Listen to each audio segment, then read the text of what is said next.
नमस्कार रसिक श्रोते हो. शब्दनिशा मराठी ऑडिओमध्ये तुमचं मनापासून खूप स्वागत.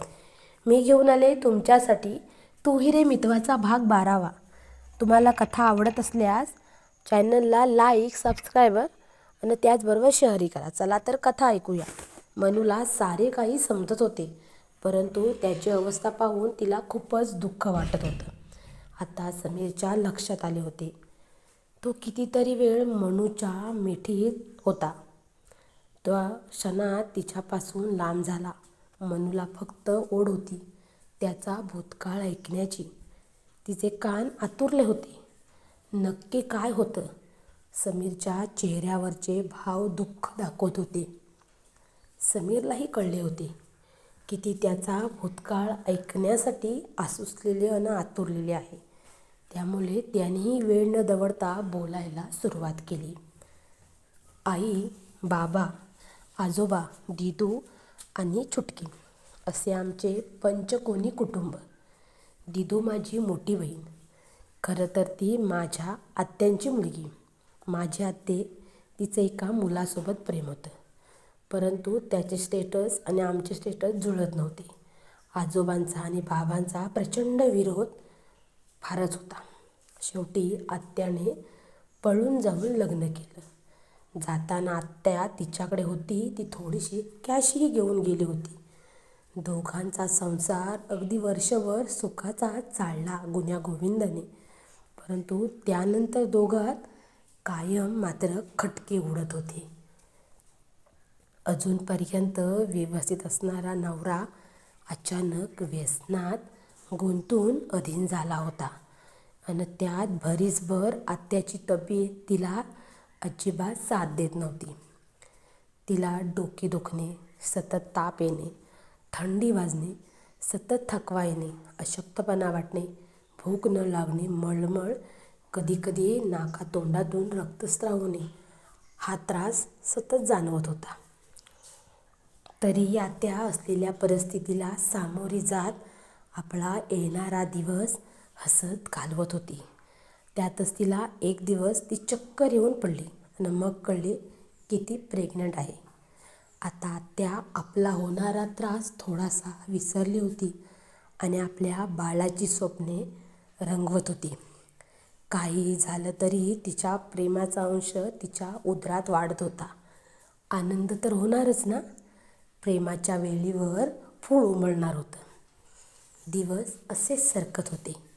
आत्याच्या मिस्टरांचे 4 ते 5 दिवसातून घरी कधीतरी येणं असं चालू झालं होतं. परंतु आत्या अगदी साधी भोळी. तिने कधीच त्यांना विचारले नाही. तिला वाटायचे काहीतरी कामानिमित्त बाहेर राहत असतील.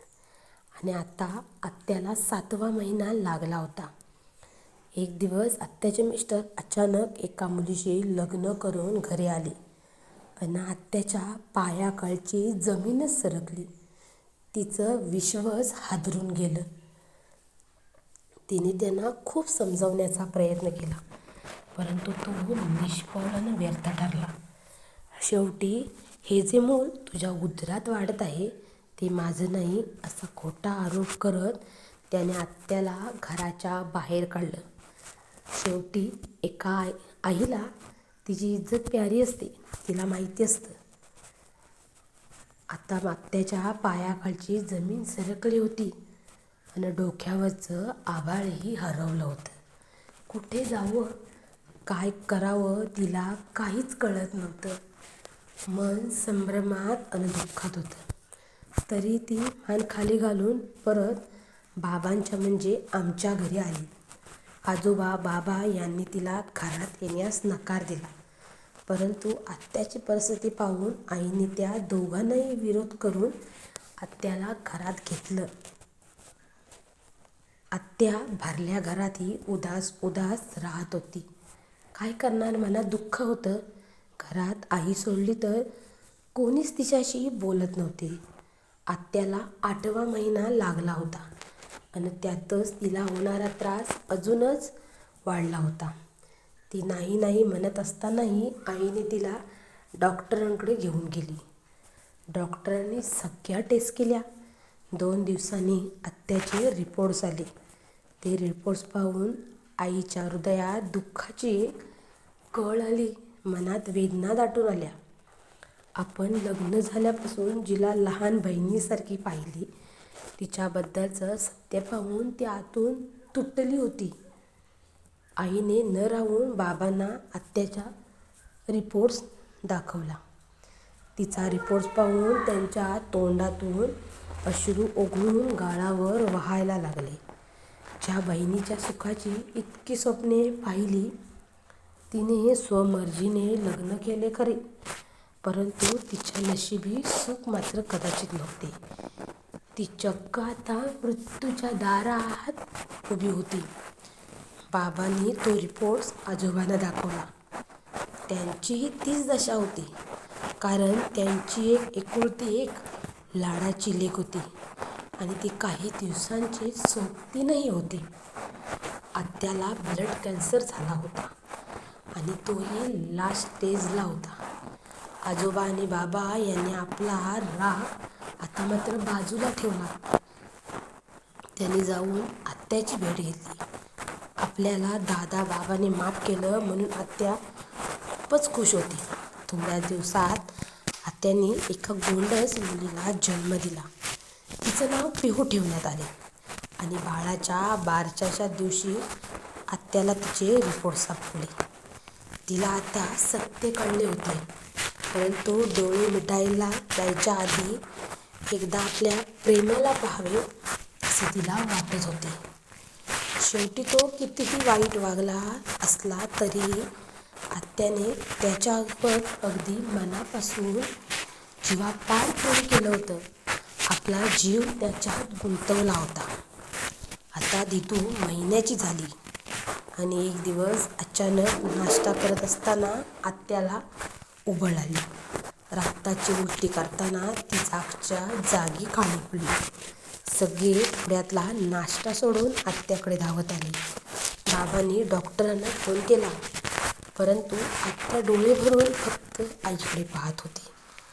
तिने आईचा हात हातात घेतला अन म्हणाली, वहिनी, मला बहीण नाही, परंतु तू मोठी बहीण झालीस.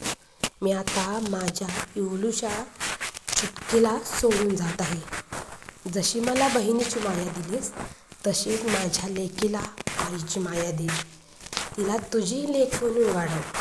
आणि आत्याने कायमचे डोळे मिटमिट. आत्या हे जग सोडून गेली होती. अगदी सगळ्यांना सोडून गेली होती. आत्याच्या जाण्याचा परिणाम त्या लहानग्या जीवावर फारच झाला होता, परंतु तरीही आई तिला सांभाळत होती. असे दिवस सरकत होते. आता दिदू वर्षाची झाली होती. सगळे तिच्यात आत्याला पाहत होते. तिचे छुनछुन वाजणारे पैंजण घरात निनादत घुमत होते. त्यातच आईला दिवस गेल्याची गोड बातमी सगळ्यांच्या कानावर पडली. हास्याची आनंदाची कारंजी घरात उडू लागली. 9 महिन्यांनी माझाही जन्म झाला. आता सगळ्यांचा आनंद द्विगुणित झाला होता. दिदू तर आपल्या बोबड्या बोलाने सगळे घर हसवून टाकत होती. अशीच पुढची 6 वर्ष गेली आणि आता छुटकीचा जन्म झाला. आता मी आणि दिदू हवेत होतो. आम्हाला दोघांनाही छोटी बहीण जी मिळाली होती, वर्षानुवर्ष अशीच सरली. आम्ही मोठे होत होतो. आता मी 12वी पास झालो होतो. दिदू कॉलेजला होती आणि माझी चुटकी 6वीला होती. आमच्या तिघांचं बॉन्डिंग खूपच छान होतं. बाबांना मी पुढे MBA करून बिझनेसमध्ये लक्ष द्यावं असं वाटलं होतं, परंतु मला चित्रकार व्हायचं होतं. त्यात मला जेवण बनवण्यातही खूप पहिल्यापासून इंटरेस्ट होता. दीदी आणि आई यांनी बाबांना समजावलं, मग त्यांनी परवानगी दिली. आता मीही खूप खुश होतो, परंतु आम्हाला कोणालाच माहिती नव्हती की हा आनंद काही दिवसात विरून जाणारा होता. आमच्या जीवनात वादळ येणार होतं. कदाचित अवकाळी आलेले हे वादळ आम्हा सगळ्यांना तोडून मोडून उलमडून टाकणार होते. वादळाआधीची शांतता कदाचित आम्ही अनुभवत होतो. एकमेकांच्या आनंदात आम्ही मशगूल असणारे वादळाची पूर्वसूचनाही कळून नव्हतो. आम्हाला फक्त आनंदच आनंद आणि आनंदच आनंद दिसत होता. थँक्यू. तुम्हाला जर तू ही रे मितवा कथा आवडत असल्यास यूट्यूबवर शब्दनिशा मराठी ऑडिओला सबस्क्राईब करा. त्याचबरोबर बेल आयकॉनलाही प्रेस करा, म्हणजे तुम्हाला नवीन भागाची सूचना लगेच मिळेल. पुन्हा धन्यवाद.